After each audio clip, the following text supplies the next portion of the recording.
Welcome to Lab 8, Introduction to Minerals and Rocks. This video has been provided for you so you can learn to work through the lab page by page, step by step, where I'll provide some hints, tips, and tricks in order to complete this lab a little bit faster and efficiently. Now, as we can observe, the learning objectives for this lab are to describe the basic mineral properties and to identify common rock-forming minerals. We'll also learn how to explain the rock cycle and the process that forms igneous, sedimentary, and metamorphic rocks. And lastly, you'll be able to distinguish among the igneous, sedimentary, and metamorphic rock samples and be able to identify them. So we've got a lot ahead of us, so let's get started.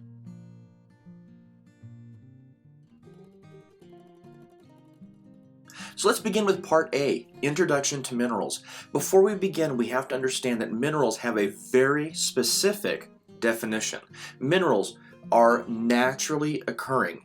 Minerals are inorganic, meaning that they could have never been from organics. Minerals have a fixed chemical composition or a chemistry, and minerals must have an orderly internal structure, which is essentially its crystalline structure that we observe.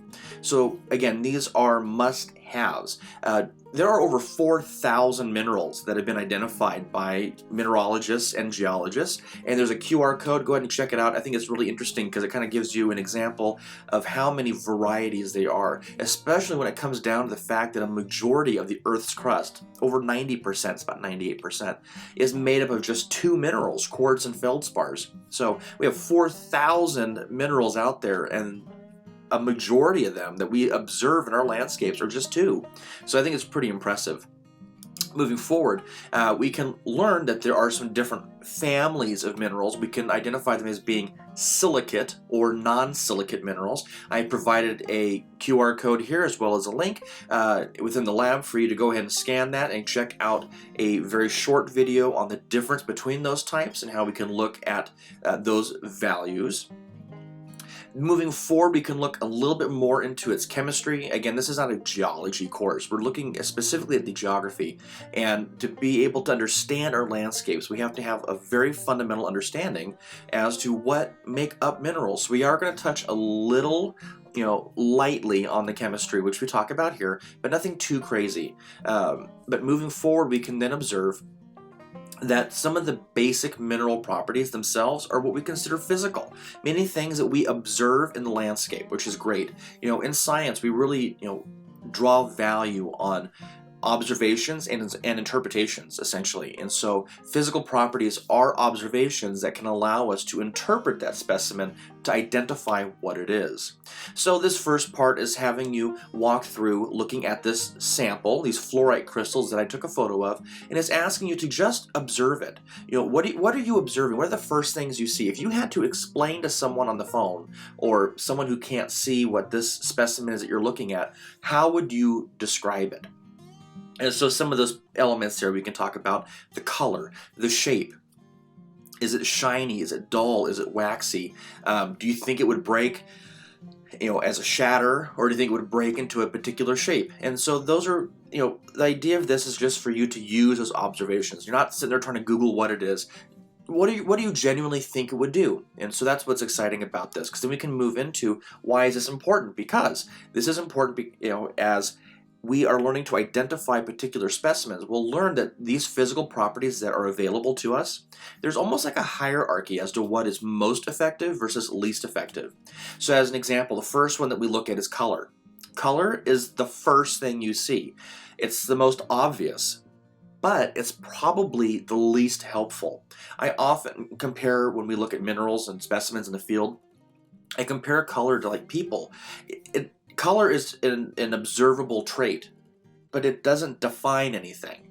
So just be kind of like, saying that, well, everyone who has blonde hair is a bad student. It's like, no, you can't say that. You can't generalize, because there are people with blonde hair that are really, really smart, people that are, that are maybe not as smart, and maybe someone who's somewhere in the middle like myself. So we look at these color attributes as observable traits, but not defining traits. And so you'll do a couple activities, again, with these QR codes. You'll see, as quartz, which is a very, very common mineral on our planet. It's a part of all of our Earth's crust and most of our beaches. You will be able to observe so many different variations of quartz. So just because it's clear doesn't mean it has to be quartz, because quartz can be clear, pink, gray, green, it can be black, it can be white. There's so many different variations, purple, and that's what's exciting. So be able to write down, these different variations, the name and the color that is observed. So you'll work on that through quartz. You'll look at some samples of green minerals as we move forward. You'll also look at minerals that are blue. And then I found this really fun link. It's just a page, but it's put together by the United States Geologic Survey. And it just really expresses that, we've all seen fireworks and we love the colors and designs and patterns, but did you know that the reason that fireworks have those brilliant and vibrant colors is because of the minerals that are mixed within those compounds? So maybe you'll find one of your favorite firework colors and what mineral is used to make that. Another observable trait is streak. Streak is the color of the mineral's powder. This is often done on a white piece of tile, and we take that specimen and we scratch it on the tile, and sometimes the mineral will leave behind a powder that may be different than the observable trait that the mineral might have. So question 7 and so on are working through this sample. Here we have 2 samples. One is silver, which is on the left, and one is red on the right, and I scratched it onto my streak plate, and we can see that even though visibly the minerals are 2 different colors, the streaks are very similar. So the reality is this is the exact same mineral, but one is red and one is silver. And so some of those big thinking questions, well, how can this be the same thing? What processes would allow these minerals to perhaps look different yet be the same? Another physical property that we can look at is luster. Luster is the way that light reflects on the surface. So I think a great way of observing that, which I'm going to kind of, you have question 8 there that's asking about a particular specimen, is that these are our options. It can be metallic-y or non-metallic-y. And then between that, is it waxy, pearly, glassy, earthy? And it's for us to decide those physical traits. So, when I think of things that are metallic-y, it looks like it's shiny or it's rusty. Or if it looks like candle wax, it would be waxy. If it's glassy, it looks like glass. If it's pearly, it looks like a pearl. So it's really, those observations that you're making. And so those questions are asking you to observe these 2 photographed specimens, and what do you think they look like? Does it look waxy? Does it look glassy? Does it look something in between? And for you to just write those observations. Again, that's what this is about. It's an observational science at this point, because we're not in a lab. We're looking at photos and videos and imagery, so we can only use our tools that we have. Another thing that we can look at, there's another QR code here to check out different types of mineral luster, is the hardness of a mineral. So Sir Frederick Mohs created a hardness kit. It looks like this little box right here. This is actually my box. And they are in order of 1 through 9. 10 would also belong in a box, which is a diamond, but these boxes are not that expensive. But what he found is that each one of these minerals that we have abundantly on our surface has a specific hardness. So he said, well, if I can put them in order of hardness, 1 to 9, and I carry my box with me, and I find an unknown specimen, I can scratch my known specimen against my unknown, and if my known scratches the unknown, then the unknown must be softer. Again, I'll talk about this in a moment, but I guess I can mention it now. All of these physical properties, I've shared a video here as well in the description part of this video, where I go through and I test different minerals to show you how I utilize physical properties versus just talking about it here. So if you need some additional resources, I have some videos that are here in the how-to portion on, I literally take specimens and I scratch them. I look at the streak, I look at the hardness and stuff like that, which is pretty cool. Anyway, moving forward, another thing that we can look at as an observational trait would be its cleavage or fracture. So what does that mean? Well, cleavage means that the mineral itself will constantly break in a particular shape, and fracture means it just breaks like glass. So I use this diagram here, looking at a mineral, which is the brown part, and then you have a big axe. And so when you use the axe to cut a mineral, if it can break that way, obviously you're not using a real axe, it's just, an example. If it breaks in this way in sheets, we consider that one direction of cleavage, because you're cutting it in half, there's a top and a bottom. So we can see that we can have minerals that are cubes, some that are like awkward rhombuses, perfect rhombuses, more blocky. We also have this one here, an octahedron, which means it has 8 sides. So there's lots of different properties and elements. Again, watch my video on physical properties and it takes you through a lot more of that. So what ends up happening here is questions 10 and 11 have you work through some samples that you've observed, figures 2.7, and what you think it might have, how many sides it might have, what type of cleavage does it have. Again, reading through this lab, you'll see those observational traits. Before I move on, think about it. California beach sand. Just a fun thing, our sand is representative of the geology that has been deposited, that's been taken and transported. So you ever wonder, and when you're at the beach and you pick up a hand of sand, what type of minerals are here and where did they come from? So one of those big thinking moments, which is kind of cool. Here's our samples. How many sides? Are there any observable traits that you see? Is one a perfect square? Is one at an angle? Things kind of like that. So those are your basic physical properties. I know I kind of went through it quick, but I only did that because I have that other video where I go a little bit slower and I actually try out each of those physical traits. So be sure to check that out. And that wraps up part A. Well, now that we've learned some of the physical properties, now it's going to be a crash course into actually mineral identification. So what I presented to you here is a table that I put together. We know there's over 4,000 minerals, and I'm not going to do that to you. I just put together a very small list of minerals that are very common that we can learn to observe. So the way it's set up is you have your name, your mineral name, the hardness, they're in order of their hardness, their basic visual color, its luster, streak, cleavage or fracture, and other properties that I felt were helpful. So if a specimen, as an example, talc, if your specimen has a hardness of 1, or these colors, looks like this, mineral streak, cleavage, and has all those other properties, if everything aligns in that horizontal row, then that's the name of your mineral. So this is going to be done one of 2 ways. Either you're in a class and you're going to be provided a box with specimens, or you're going to be utilizing the online version. So for this instruction here, I'm going to give you the online version, which means that we go here and your professor will provide you an option, either playlist 1, 2, or 3. They're very different specimens, so make sure you follow the directions of the playlist that you were assigned. Otherwise, you're going to have all the wrong answers. So what will happen is you will click the playlist or take a picture of the QR code, and then the new website's going to pop up, and it's going to look something like this. Kind of make sure I fit in the video. So here we have again my video on how to identify minerals based off their physical properties, and you also have your 6 random samples. And when you click on your sample, it's going to take you to the website and it's going to play the sample. Something that's really, really important is if you notice down here, it gives you the physical properties already. So just in case you're having a hard time, looking at it, it isn't 4K high def, but if just in case you need some additional help, I did include some of the physical properties within the description. And then your job is based on this to be able to identify the specimen. So with these physical properties and the items that you observed using the video, you will go back up to this page and narrow it down.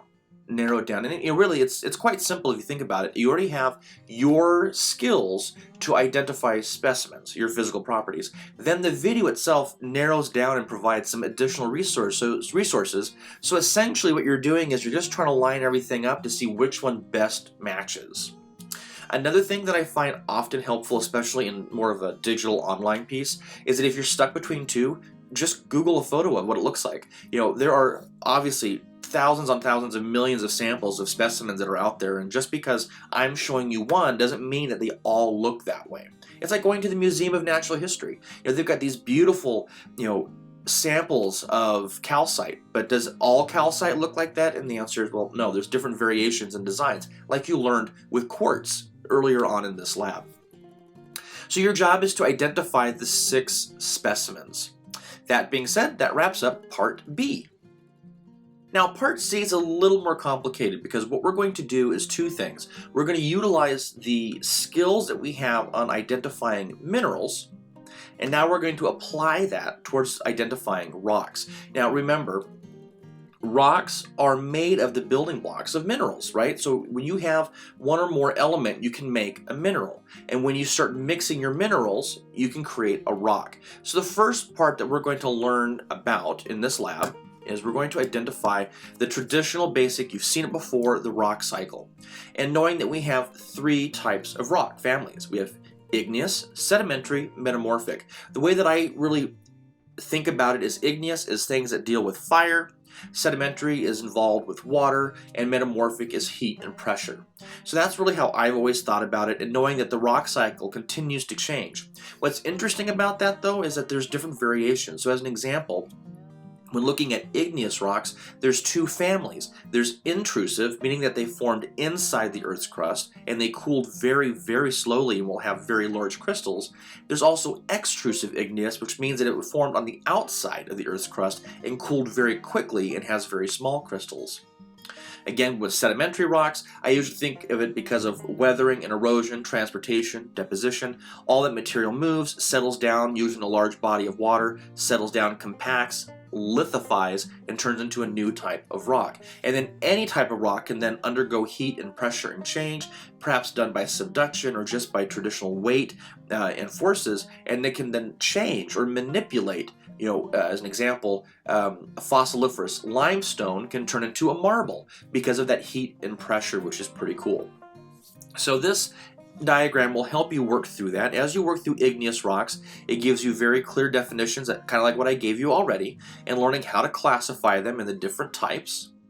And then we get to this part here, basic igneous rock identification table. So once you've read the stuff earlier above this, now we have some sample rocks. These are not all the igneous rocks, these are just samples. And as you can see, they've been, again, very similar to the mineral table. You have the name, the composition, is it mafic or felsic, is it intrusive or extrusive, the basic color, its texture, and other types of properties that can be important.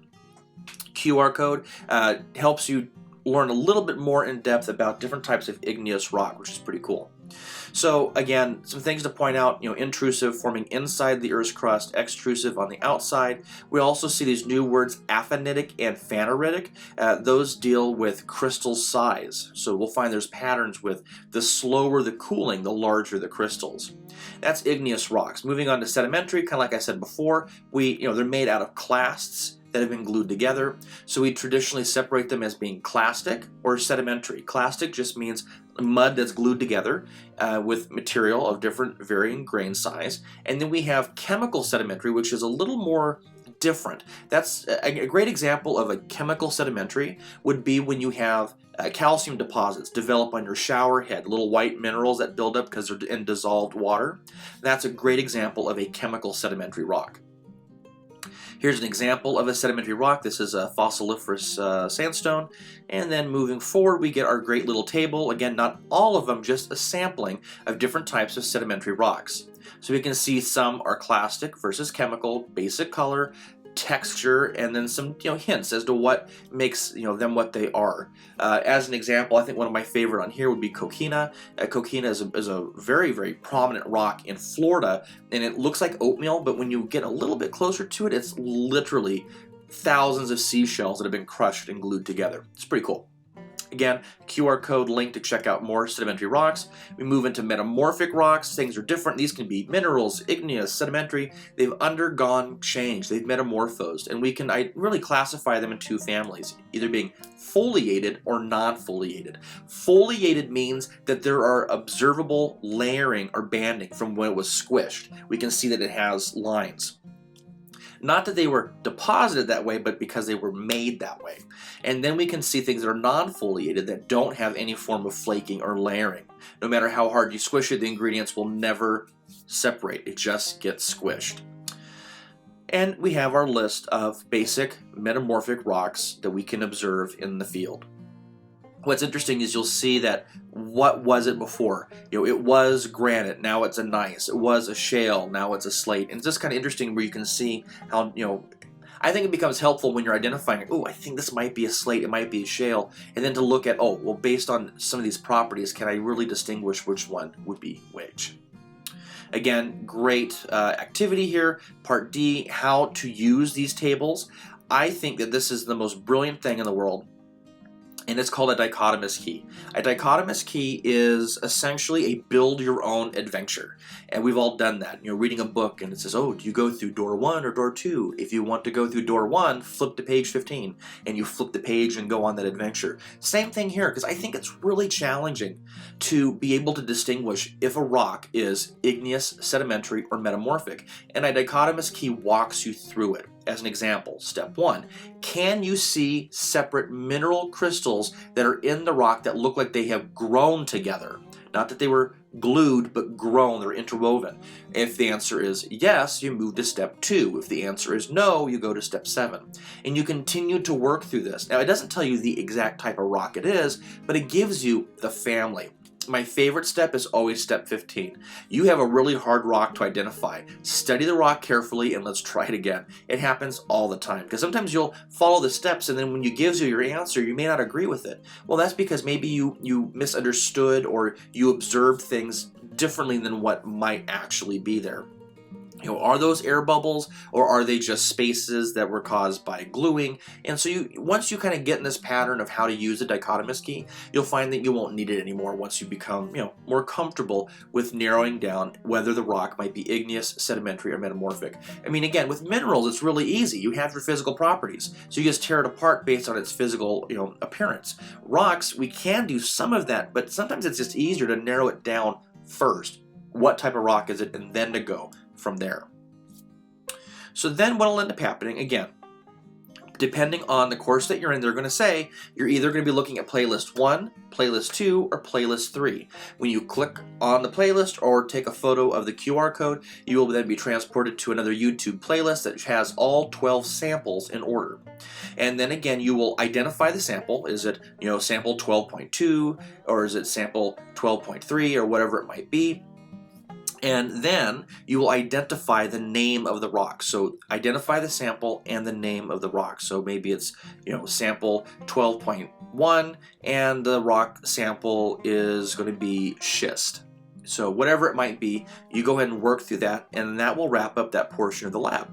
Now again, in a perfect world, you'd be in a classroom with a box in front of you with all those specimens, but sometimes it's just not available, and often students say, well, can I just buy one? A normal box of 50 that you would use in a geology or geography course could set you back about $50 to $100. So this is not the best, but I think it's going to be the easiest way for us to be able to learn these tools digitally. Now, these exact same steps, same tables, same everything can be used in a face-to-face class or when you're out in the field. Again, I have some other videos that might be helpful. Again, how you do the physical properties, how to identify things in the field. Videos that are out in the field where I talk about special and particular rocks in California's history and geologic time periods. I hope this was helpful. Be sure to like the video, comment below if you have any additional questions. Don't forget to subscribe, and I'll talk to you on the next lab.